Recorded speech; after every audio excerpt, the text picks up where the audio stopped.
வணக்கம் மக்களே, நீங்க பாரு கேட்கிறது மொக்க கம்பெனி நாங்க ஹோஸ்டிங் சாட்டர்டே லிஸ்ட் போற சாட்டர்டே இன்னைக்கு லிஸ்ட் போற ஸ்பெஷல் காங் தான். போன வாரம் நம்ம டாப் 5 பெஸ்ட் காட்ஸிலா மொமெண்ட்ஸ் பார்த்தோம். இன்னைக்கு நம்ம டாப் 5 பெஸ்ட் காங் மொமெண்ட்ஸ் தான் பார்க்க போறோம். சோ இது ஒன்லி மாஸ்டர்ஸ்க்குள்ள நடந்த அந்த காங் மொமெண்ட்ஸ் மட்டும் தான் கொண்டு வந்திருக்கேன். இதை தாண்டி ஏகப்பட்ட தனித்தனி காங் பாடங்களும் வந்திருக்கு. சோ அதை பத்தி நம்ம தனியா இன்னொரு வீடியோல பார்ப்போம். சோ உங்களுடைய ஃபேவரட் பெஸ்ட் காங் மொமெண்ட்ஸ் எதுன்னு சொல்லி மறக்காம கீழ காமெண்ட் பண்ணுங்க. அண்ட் நீங்க டீம் காங்கா டீம் காட்ஸிலாவா அதே கீழ சொல்லிட்டு போங்க.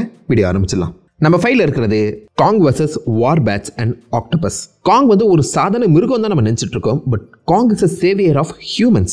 ஸோ அந்த ஈஸி மக்கள் எல்லாருமே காங்க தான் ஆக்சுவலாக கடவுளாக வழிபட்டு இருந்தாங்க. அந்த பக்கம் என்னதான் காட்ஸிலா சேவியர் ஆஃப் நேச்சராக இருந்தாலும் தன்னுடைய டெரிட்டரியுமே அது பாதுகாக்க ட்ரை பண்ணும். ஏன்னா ஹீஸ் அ கிங். அந்த டெரிட்டரிக்கு யாரால என்ன ஆபத்து வந்தாலும் தக்கல் இறங்கி சம்பவம் செய்யும். காங் ஸ்கல் ஐலண்டில் நீங்கள் பார்த்தீங்கன்னா தண்ணியில் ஓடிக்கிட்டு இருக்க ஒரு ஸ்குவிட்டை பிடிச்சி அடித்து பொழந்து கட்டி அதையே வந்து பார்த்தீங்கன்னா சாப்பாடாக சாப்பிட்ருப்பாரு.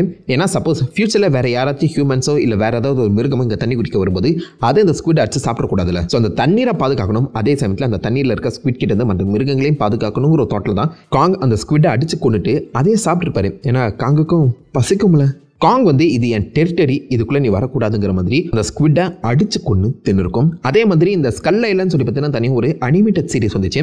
அதுலேயுமே நம்ம காங் வந்து பார்த்தீங்கன்னா ஒரு ஸ்குவிட் கூட சண்டை போடுற மாதிரி தான் காமிச்சிருப்பாங்க.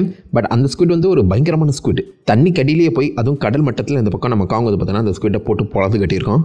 அந்த ஃபைட்டு உண்மையிலே சூப்பராக இருக்குங்க. ஸோ ஸ்குவிட்னாலே இந்த பக்கம் நம்ம காங்குக்கு பிடிக்காது போல் அது அப்படியே ஹாலோ எர்த்துக்கு ட்ரான்ஸ்ஃபர் ஆகும்போது அந்த இடத்துல நம்ம காங் மீட் பண்ண ஃபர்ஸ்ட் எனிமீஸ் வார் பேட்ஸ் தான். ஸோ வார் பேட்ஸை இந்த பக்கம் நம்ம காங் வந்து பார்த்தோன்னா அடிச்சு நவுத்தி இருக்குங்க. இந்த இடத்துல ஆல்மோஸ்ட் வார் பேட் வந்து பார்த்தீங்கன்னா நம்ம காங்கை சஃபகேட் பண்ணுற அளவுக்கு மூச்சு திணற விட்டுற அளவுக்கு போயிருக்கோம். அங்கேயுமே ஹியூமன்ஸ் பார்த்தீங்கன்னா ஹெல்ப் பண்ணி தான் இந்த பக்கம் நம்ம காங்கை காப்பாற்றிருப்பாங்க. பட் காப்பாற்றிட்ட அப்புறம் ஆப்வியஸாக நம்ம காங் வந்து அந்த வார் பேட்ஸை அடிச்சு நவுத்தி அதோடைய தலையே பிடுங்கி நான் தாண்டா கிங்குன்னு சொல்கிற அளவுக்கு சாப்பிட்டுட்டு போயிருக்கோம். ஸோ என்னென்ன மிருகத்தெல்லாம் இந்த பக்கம் நம்ம காங் கொள்ளுதோ அது எல்லாத்தையுமே அது சாப்பிட்ற மாதிரி தான் காமிச்சிருக்காங்க. விச் மீன்ஸ் அகைன் காங்குக்கும் பசிக்கும். நம்ம காட்ஸிலா அண்ட் மற்ற டைட்டன்ஸ் மாதிரி இது ரேடியேஷனை மட்டும் நம்பி இல்லை போல சாப்பாடையுமே சாப்பிட்டு தான் வாழ்ந்துட்டு இருக்கு. ஸோ அது கண்டிப்பாக ஒரு மிகப்பெரிய ப்ளஸ் பாயிண்ட். அண்ட் ஹாலோ இருந்தா தன்னுடைய டெரிட்டரியாவே இந்த பக்கம் நம்ம காங் வந்து பார்த்தீங்கன்னா நினைச்சிக்கிச்சு போல. அதனால தான் இறங்கி வார் பேட்ஸை சம்பவம் செஞ்சு அதோடைய அந்த டாமினன்ஸை கட்ட ட்ரை பண்ணுது. இந்த வார் பேட்டோட அந்த எலும்பை தான் இந்த பக்கம் ஸ்கார்கிங் பார்த்தீங்கன்னா தன்னுடைய அந்த சாட்டையாக யூஸ் பண்ணுற மாதிரியும் சொல்லிட்டு இருக்காங்க. அது ஒரு தனி தேரி, படம் பார்த்தா தான் தெரியும். பட் ஓவராலாக பார்க்கும்போது காங் தன்னுடைய டெரிட்டரியை தன்னுடைய டாமினன்ஸை எதிரிகளை கொண்டு அதை சாப்பிட்றது மூலியமாக தான் காட்டுது. இந்த சின்ன சின்ன ஃபைட்லாம் ரொம்ப முக்கியம். பெரிய மிருகம் கூட தான் நான் சண்டை போடுவேன் அப்படிங்கிற மாதிரி இல்லை. நான் கிங்கி என் டெரிட்டரிக்கு நான் தான் சண்டை போடணுங்கிற மாதிரி அந்த சின்ன சின்ன ஃபைட்டுமே ரொம்ப முக்கியம். அது சூப்பராகவே அமைச்சிருப்பாங்க. அதை ஃபாலோ பண்ணி நம்ம 4ல் இருக்கிறது காங் வெர்சஸ் கேமசாட்ஸ். இது என்னடா கேமசாட்ஸ், இதை நான் கேள்விப்பட்டதே இல்லையே அப்படின்னு நீங்கள் சொல்லுவீங்க.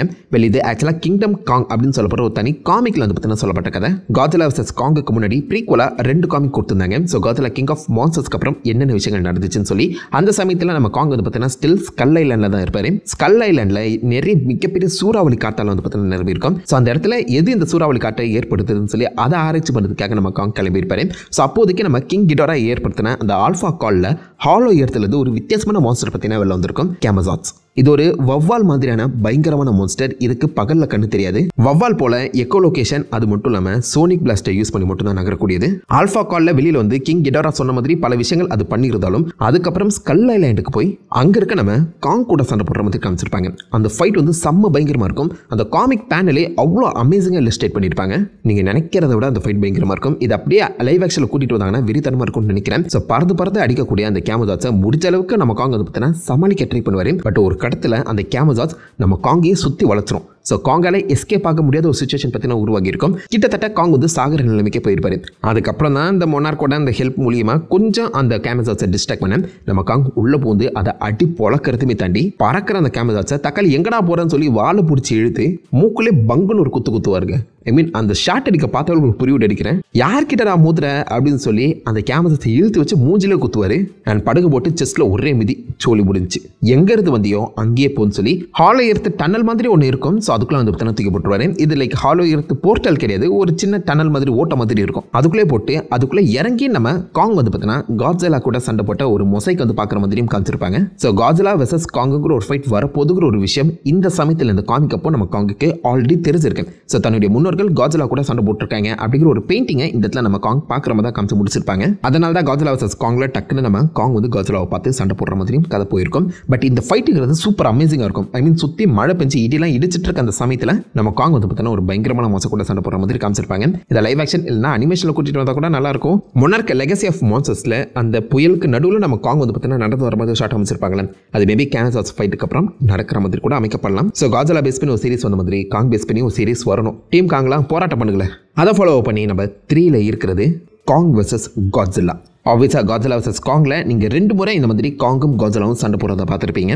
2 டைமும் நம்ம தலைவன் தோத்து இருக்க தான் செய்வான். ஒன்று வந்து பார்த்தீங்கன்னா பேட்டில் ஷிப் ஃபைட்டு, இன்னொன்று ஹாங்காங் ஃபைட்டு. இது ரெண்டுத்தில் பெஸ்ட் எதுன்னு கேட்டிங்கன்னா ஆப்வியஸாக ஹாங்காங் ஃபைட்டு தான். ஹாங்காங் ஃபைட் ஆரம்பிக்கிறதுக்கு முன்னாடி ஹாலோ ஏத்துக்கு நம்ம தலைவன் போய் அவருடைய உண்மையான இருப்பிடத்தை கண்டுபிடிச்சிருப்பாரு. ஸோ அந்த இடத்துல இவருக்கான பேட்டில் ஆக்ஸ் கிடைக்கிறதுமே தாண்டி அவருக்கான காங்குக்கான ஒரு தனி த்ரோனுமே பார்த்தீங்கன்னா கொடுக்கப்பட்டிருக்கும். அந்த இடத்துல ராஜா பகவத் மாதிரி போய் உட்காந்துருக்க அந்த மனுஷனை நீ வேணா சண்டைக்கு வாடா அப்படின்னு சொல்லி ஹாங்காங்ல இருந்து ஹாலோ ஏத்துக்கு ஒரு மிகப்பெரிய ஓட்டையை அட்டாமிக் பிரெத் மூலியமா போட்டு இந்த பக்கம் நம்ம காங்கை வந்து பார்த்தீங்கன்னா காட்ஸில்லா சண்டைக்கு கூப்பிட்டுருக்கோம். அவ்வளோ பவர்ஃபுல்லான காட்ஸில்லா அந்த பக்கம் இருக்குதுன்னு தெரிஞ்சிருந்தோம். கையில் ஒரே ஒரு பேட்டில் ஆக்ஸோட மனுஷன் ஹாலோ இடத்துலேருந்து சர்ஃபேஸ் எதுக்கு ஏரியா போயிருப்பாருங்க. அந்த ஸ்ட்ரென்த்தை நீங்கள் கோர் ஸ்ட்ரென்த்தை பாருங்களேன். இதுக்கு முன்னாடி நடந்த அந்த பேட்டில் ஷிப் ஃபைட் வந்து தண்ணிக்கு மேலே நடந்திருக்கும். ஸோ அந்த ஒரு சமயத்தில் காட்ஸில்லா வந்து பார்த்தீங்கன்னா ஈஸியாக நம்ம காங் வந்து சுற்றி வளைச்சு பிடிச்சிரும். அது ஒரு பெரிய ஃபைட்டாக இருக்காது. பட் இந்த ஹாங்காங்கில் இது ஏன் இடம் இறங்கி ஆடு கபிலாங்கிற மாதிரி மரத்துக்கு மரம் தாவர ஸ்டைலில் இந்த பக்கம் இந்த பில்டிங் டு பில்டிங் வந்து பார்த்தீங்கன்னா நம்ம தலைவன் தாவி தாவி எகிரி அடிப்பாப்ல. எத்தனை பேர் அந்த பில்டிங் குள்ள செத்தாயின்னு தெரியல. 10வது குறைக்கு வாயில குச்சி விட்டு ஆட்டுற மாதிரி அந்த பேட்டில் ஆக்ஸை வச்சு நம்ம காட்ஸில்லாவுக்கே புளிப்பு கட்டிருப்பாருங்க. முடிஞ்ச அளவுக்கு நம்ம காட்ஸில்லாவுக்கே புளிப்பு கட்டுற மாதிரி அமேசிங்கான ஃபைட்டை வந்து நம்ம காங் போட்டிருப்பாரு. ஸோ ஒரு வர்த்தியான ஃபைட் அப்படின்னு சொல்லலாம். ஆப்வியஸாக நம்ம காங் தோத்து போயிருப்பாரு, காட்ஸில்லாவே உயிர் பிச்சை கொடுத்து தான் போயிருப்பாங்க. பட் இருந்தாலும் எப்படியும் நம்ம காங் வந்து பார்த்தீங்கன்னா முடிஞ்ச அளவுக்கு டஃப் கொடுத்தார்ல, அதை 100% பாராட்டி தான் ஆகணும். இதில் மட்டும் காங் ஜெயிச்சிருந்தான்னு வச்சுக்கோங்களேன், கண்டிப்பாக நம்பர் 1 பொசிஷன் தான். அதை தொடர்ந்து நம்பர் 2 பொசிஷனில் இருக்கிறது Kong versus mega Godzilla. So Godzilla versus காங்கோட ஃபைனல் ஃபைட்டுங்கிறது மெகா காட்ஸில்லா கூட தான் நடந்திருக்கும். ஃபர்ஸ்ட் மெகா காட்ஸில்லா நம்ம காட்ஸில்லா கூட தான் சண்டைக்கு போயிருக்கோம். ஆல்மோஸ்ட் மெகா காட்ஸில்லா நம்ம காட்ஸில்லாவை கொல்ல வர அந்த சிச்சுவேஷனில் தான் நம்ம தலைவை இறங்கி மெகா காட்ஸில்லாவை போட்டு பொழக்க ஆரம்பிப்பான். பட் என்னதான் மெகா காட்ஸில்லாவை அவர் அடிக்க ட்ரை பண்ணாலும் அந்த இடத்துல நம்ம காங்கால் வந்ததுனா மெகா காட்ஸில்லாவை கம்ப்ளீட்டாக முடிச்சிருக்க முடியாது. அதுக்கு சின்னதாக நம்ம காட்ஸில்லாவோட ஹெல்ப்புமே பார்த்தீங்கன்னா தேவைப்பட்டிருக்கும். ஏன்னா அவர்கிட்ட பேட்டில் ஆக்ஸ் இருக்கு, பட் பேட்டில் ஆக்ஸ் பவர் டப்பா இல்லை. அது மட்டும் பவர் டப்பா இருந்துச்சுன்னா எனக்கு தெரிஞ்சு யாருடைய ஹெல்ப்புமே இல்லாமல் காங் ஈஸியாகவே மெகா காட்ஸில்லாவை தோக்கடிச்சிருப்பாருன்னு நினைக்கிறேன். ஸோ இந்த இடத்துல அந்த பவர் அப் ஆக்ஸை வச்சு மெகா காட்ஸில்லாவை நம்ம காங் அடிச்சு பொழக்கிறதுமே தாண்டி அவருடைய டாமினன்ஸை காட்டுறதுக்காகவே அந்த மெகா காட்ஸில்லாவோட தலையை பிடிங்கி எடுத்துருப்பாரு. அது மட்டும் உண்மையான ஒரு மிருகமா இருந்தா கண்டிப்பா மெகா காட்ஸில்லாவோட தலையவே இந்த பக்கம் நம்ம காங் தின்றமா தான் காமிச்சு முடிச்சிருப்பாங்கன்னு நினைக்கிறேன். காங் டிசர்வ்ட் திஸ் வின் அப்படின்னு தான் சொல்லணும். அவ்வளோ அமேசிங்கான ஒரு fighter and mega Godzilla fight அவ்வளோ சூப்பராக காமிக்கப்பட்டிருக்கும். அந்த பக்கம் நம்ம காட்ஸில்லா திணறிட்டு இருக்கோம், ஏன்னா அது அஜைல் கிடையாது. பட் நம்ம காங் கவட்டைக்குள்ளெல்லாம் பூந்தெல்லாம் அடிக்கும், அது வேற மாதிரி இருக்கும். ஃபைனலாக அவருடைய இந்த ரோருமே பார்த்தீங்கன்னா ரொம்ப நல்லா இருக்குங்க. இது சோலோ ஃபைட் கிடையாது, அந்த ஒரு காரணத்தினால தான் நான் போட்டுள்ள போட்டிருக்கேன். பட் சரியான சம்பவம் இது. கண்டிப்பாக எல்லாருக்கும் இந்த ஃபைட் பிடிக்கும்னு நினைக்கிறேன். டாப் 1 பொசிஷன் போகிறதுக்கு முன்னாடி ஒரு சின்ன ஹானரபிள் மென்ஷன். நம்ம காங்கோட பர்த் அதை கண்டிப்பாக மென்ஷன் பண்ணி ஆகணும். எந்த ஒரு டைட்டன் பிறக்கிறதையுமே நம்ம பார்த்தது கிடையாது. பட் காங்கோட பிறப்பை வந்து பார்த்தீங்கன்னா தனியாக ஒரு காங் காமிக்கில் வந்து காமிச்சிருப்பாங்க. அந்த இடத்துல இந்த ஹாலோ இடத்துலேருந்து வெளிவந்த அந்த காங்கோட முன்னோடிகள், முக்கியமாக அவங்க அப்பா அம்மா வந்து பார்த்தீங்கன்னா ஸ்கல் கிராலர்ஸை சமாளிச்சுட்டு போது அப்பா ஸ்கல் கிராலர் கையால் செத்துருவாரு. அம்மா மட்டும் எப்படியோ தான் புள்ளைய காப்பாற்றணும்னு சொல்லி பக்கத்தில் ஒரு கல்லுக்கு நடுவில் ஒழிச்சு வச்சுட்டு இந்த பக்கம் அவன் கண் முன்னாடியே காங்கோட கண் முன்னாடியே அவங்க அம்மாவும் சாவர மாதிரி அந்த சீக்வன்ஸ் எழுதியிருப்பாங்க. செம்ம ஹார்ட் பிரேக்கிங்காக இருக்கும் அந்த சீன். இதெல்லாம் லைவ் ஆக்ஷனில் வந்துட்டு கண்டிப்பாக தேட்டரில் தேவை எழுதியிருப்பாங்கன்னு நினைக்கிறேன். அந்த அளவுக்கு ஒரு ஹார்ட் பிரேக்கிங் சீன். இந்த ஃபுல் காமிக்கை நான் சேனலில் அப்லோட் பண்ணியிருக்கேன், மறக்காம டைம் இருக்கான்னு செக் பண்ணி பாருங்க. காங்கு அவ்வளோ ட்ராஜிக்கான ஒரு பாஸ்ட்லேருந்து தன்னை தனி செதுக்கி கிங்காக மாறி இருக்காரு. சிம்பிளாக காங் தன்னை தனி செதுக்குனவண்டா அப்படின்னு சொல்லக்கூடிய ஒரு கேரக்டர் தான். அதனால தான் டீம் காங்குக்கு அவ்வளோ ஃபேன் பேஸ்ன்னு நினைக்கிறேன். அண்ட் ஃபைனலி நம்பர் 1 பொசிஷன் வந்தாச்சு. ஆப்வியஸாக எல்லாருமே கெஸ் பண்ணியிருப்பீங்க. காங் வர்சஸ் ஸ்கல் கிராலர்ஸ். காங் ஸ்கல் ஐலாண்டோட முக்கியமான ஃபைட். பட் இந்த ஃபைட்டுக்கு போகிறதுக்கு முன்னாடி இதுக்கு முன்னாடி ஒரு ஃபைட் நடக்கும். அது காங் வர்சஸ் ஹெலிகாப்டர்ஸ். ஸோ ஹெலிகாப்டர்ஸில் இந்த பக்கம் ஏகப்பட்ட மனிதர்கள் இந்த ஸ்கல் ஐலாண்டுக்கு வந்து இந்த இடத்துல ஹாலோ இருக்கா இல்லையாங்கிறத குண்டு போட்டு செக் பண்ணிட்டு இருப்பாங்க. என் ஏரியாவுக்கு வந்து என்ன கேட்காமலே குண்டு போடுவீங்களாடா அப்படின்னு சொல்லி நம்ம காங்கி எழுச்சி நின்று எல்லா அந்த ஹெலிகாப்டர்ஸுமே அடித்து துவம்சம் பண்ணியிருப்பாப்ல. அந்த சினிமாட்டோகிராஃபி ரொம்பவே நல்லாயிருக்கும். இந்த ஷாட்டை நீங்கள் பாருங்களேன், லைக் ஏகப்பட்ட ஹெலிகாப்டர்ஸ் போயிட்டுருக்கேன். அந்த சன் பேக்ரவுண்டில் நம்ம தலைவர் நிற்கிறாப்புல. செம்ம அமேசிங்கான சினிமாட்டோகிராஃபி அண்ட் இந்த ஃபைட்டுமே அவ்வளோ சூப்பராக காமிக்கப்பட்டிருக்கும். ஸோ காங்குக்கு வந்து பார்த்தீங்கன்னா இது புதுசு. லைக் அந்த மெட்டல் பிளேட்ஸால் தன் கையை கிழிச்சிக்கிறது எல்லாமே ரொம்ப வித்தியாசமான ஒரு ஃபீலிங் அவருக்கு கொடுத்துருக்கோம். பட் இருந்தாலும் தன்னுடைய டெரிட்டரியை இவங்க கிட்ட நான் கண்டிப்பாக காப்பாற்றி தீரணும்னு சொல்லி இறங்கி சண்டை செஞ்சுருக்கோம். அந்த காங்கோட கெத்த மனிதர்கள் இப்போ இப்போ தான் ஃபஸ்ட் டைம் பார்க்குறாங்க. அதை சூப்பராகவே நம்ம கண்ணில் வந்து காமிச்சிருப்பாங்க. பட் இதை விட எனக்கு தெரிஞ்சு ஸ்கல் கிராலர்ஸோட ஃபைட் வேறு லெவலில் இருக்கும். முக்கியமாக அந்த ஃபைனல் ஸ்கல் கிராலர் சூப்பரான ஃபைட்டுங்க அது. ஸோ 1 vs 1 தான். அந்த இடத்துல நம்ம காங் வந்து பார்த்தீங்கன்னா பக்கத்தில் இருக்க ஒரு மரத்தை அப்படியே உருவி பேட்டு மாதிரி யூஸ் பண்ணும். காட்ஸிலா மட்டும் இல்லாமல் மற்ற நிறைய மிருகங்கள், நிறைய டைட்டன்ஸ் வந்து பார்த்தீங்கன்னா வெப்பன்ஸ் யூஸ் பண்ணாது, தங்களுடைய அந்த பவர்ஸை மட்டும் யூஸ் பண்ணக்கூடிய டைட்டன்ஸாக தான் காமிச்சிருப்பாங்க. பட் காங் தான் முடிஞ்ச அளவுக்கு நிறைய வித்தியாசமான வெரைட்டி ஆஃப் வெப்பன்ஸை யூஸ் பண்ணுற மாதிரி காமிச்சிருப்பாங்க. இந்த ஸ்கல் கிராலர் ஃபைட்லேயே ஒரு மரத்தை பிடிக்கி அது ஒரு பேட்டை யூஸ் பண்ணியிருக்கோம். அதே மாதிரி பக்கத்தில் விழுந்து கிடந்திருந்த ஒரு ஷிப்போட ப்ரொப்பலரை வந்து பார்த்தீங்கன்னா தன்னுடைய பிளேடு மாதிரி யூஸ் பண்ணியிருக்கோம். அந்த ப்ரொப்பலரை வச்சு இந்த பக்கம் இருக்க ஸ்கல் கிராலரை அடிச்சு நவுத்தி அதை கழுத்து நெரிச்சு கொள்றது மட்டும் இல்லாமல் அதோடைய தொண்டையுமே பார்த்தீங்கன்னா கிழிச்சு விட்டுருப்பாரு. அது ரொம்ப க்ளீனாக காமிச்சிருப்பாங்க. இந்த ஃபைட்டுங்கிறது பார்த்தீங்கன்னா ரொம்ப க்ளீனாக இருக்கும். அமேசிங்காக உங்களால் அந்த காங் என்ன பண்ண போகுதுங்கிறத ஈஸியாகவே ஃபாலோ பண்ண முடியும். ஃபைனலாக அந்த ப்ரீலாசன் தண்ணி கடியில் விட அந்த ப்ரீலாசனமே காப்பாற்றி அந்த ஸ்கல் கிராலரோட குடலை பிடிக்கி வெளில போட்டிருப்பாருங்க. செம்ம ப்ரூட்டலாக இருந்தாலும் அது பார்க்க ரொம்ப நல்லாயிருக்கும். அந்த ஃபைட் அவ்வளோ இன்டென்ஸாக வந்து பார்த்தீங்கன்னா காமிக்கப்பட்டிருக்கும். காங் முடிஞ்ச அளவுக்கு தன்னுடைய அந்த என்விரான்மெண்ட்டில் என்னென்ன விஷயங்கள்லாம் கிடைக்குதோ அது எல்லாத்தையுமே யூஸ் பண்ணி இந்த ஸ்கல் கிராலரை அடிச்சு நோத்திருப்பாரு.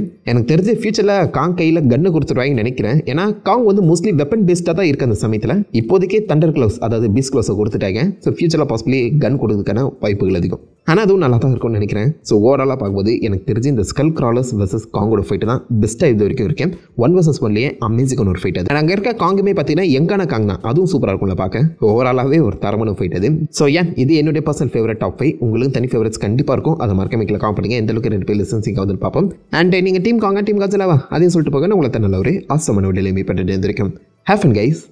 வட்டா.